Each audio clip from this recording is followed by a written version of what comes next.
পূজনীয় স্বামী অখণ্ডানন্দজি মহারাজ বলছেন, ঠাকুরকে পেতে গেলে সবার আগে কি প্রয়োজন? বলছেন, হৃদয় দরকার।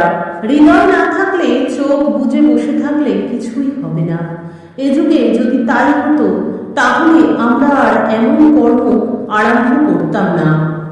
10 জনের জন্য প্রাণ কাঁদা চাই, 10 জনের সুখে সুখী, দুঃখে দুঃখী হওয়া চাই, তবে ঠাকুরকে পাবি।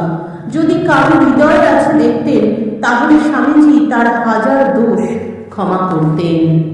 এই যে এই কাজ কেন করছি, এই কর্ম মানে হচ্ছে এই যে সেবা কর্ম সন্ন্যাসীরা করে চলেছেন রামকৃষ্ণ মিশনে।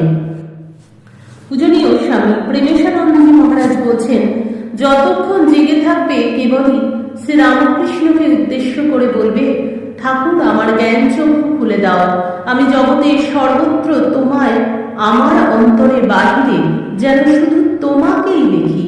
তুমি তো আমার ইষ্ট, আরাধ্য, অন্তর্যামী। আমি প্রতিটি কাজে, প্রত্যেক ভাবে শুধু তোমাকেই যেন দেখতে পাই। হে রামকৃষ্ণ, তোমার জ্ঞান যেন আমার 2 চোখে দাও, আমাকে জ্ঞান দাও, শুদ্ধা ভক্তি দাও।